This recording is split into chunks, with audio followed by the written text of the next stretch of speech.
Salut et merci d'avoir cliqué sur ma vidéo. Alors, dans cette vidéo, je t'explique comment tu peux utiliser la formule count. En tout cas, je vais t'expliquer très clairement comment tu peux utiliser la formule count dans différentes situations, donc selon le besoin. Alors, n'oublie pas de t'abonner si tu n'es pas encore abonné à notre chaîne. Laisse-moi aussi un coup de pouce, j'espère que tu vas aimer la vidéo. Donc, c'est parti. Alors, le premier scénario, c'est quand tu as un contenu numérique et que tu veux compter le nombre de contenus dans chaque cellule. Alors, dans ce cas, comme avec toutes les autres formules et fonctions, en Excel, les formules commencent toujours par le signe égal. Alors, tu écris égal et puis count. Voilà, on prend ces count ici. Alors, ici, on va sélectionner toutes les cellules dont on aimerait compter le nombre de contenus, n'est-ce pas? Et on ferme la parenthèse, puis on valide. Voilà, vous voyez, ça nous a compté le nombre de contenus et vous allez remarquer qu'il y a un vide ici. Donc, ce vide-là, on n'a pas compté ça. Vous voyez, non? Alors, quand vous avez un vide, vous voyez comme ici, donc je viens d'effacer une autre cellule qui est restée vide, donc ça fait deux vides, on n'a pas compté ça, vous voyez. Alors, c'est ici que je vais utiliser la formule blank. Donc, ça peut être un cas où vous voulez compter le nombre de cellules vides, vous voyez, dans une colonne. Comme ça.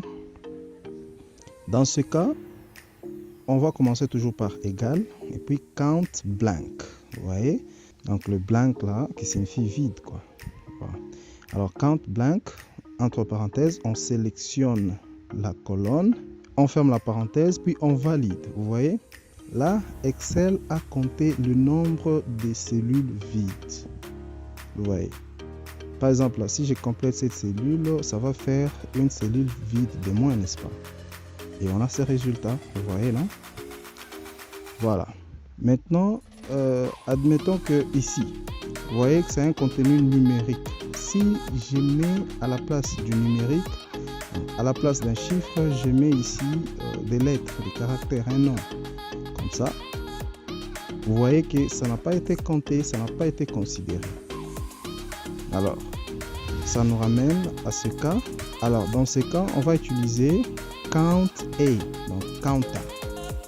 Alors, égal count A, on ouvre la parenthèse. Voilà, on sélectionne les contenus qu'on veut compter. Parenthèse fermée et puis je valide. Vous voyez, là, on a compté ces contenus parce que la formule, voilà, parce que là, ça répond. La formule ici nous permet de compter donc le contenu alphabétique. Vous voyez, c'est bon comme ça. Alors, le dernier cas pour aujourd'hui avec la formule count, c'est quand on veut compter une certaine catégorie des noms. Par exemple, j'ai un contenu comme celui-là, mais ici, je veux seulement savoir combien de femmes nous avons sur la liste. Alors là, je mets count if, donc je vais mettre la condition. J'ouvre la parenthèse. Ici, d'abord, je vais sélectionner la plage, donc la zone de recherche.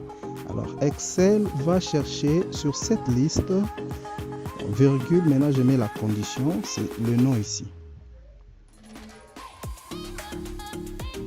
Alors là, Excel va me chercher ce nom ici, c'est ça ma condition. Alors, il va compter combien de femmes nous avons dans cette plage sélectionnée. Je ferme la parenthèse, je valide. Voilà. Alors là, Excel a vérifié dans cette plage combien de femmes nous avons. C'est bon, c'est facile, non? Voilà, tout est bien, qui finit bien. J'espère que tu as appris quelque chose. C'est par ici que se termine cette vidéo. Si tu as appris quelque chose, laisse-nous un coup de pouce. Si tu as une question, laisse ça en commentaire, nous allons répondre. Et surtout, abonne-toi pour plus de vidéos comme celle-ci. N'hésite pas à cliquer sur la vidéo qui affiche sur ton écran. Quant à moi, je te dis au revoir. À la prochaine. Bye bye.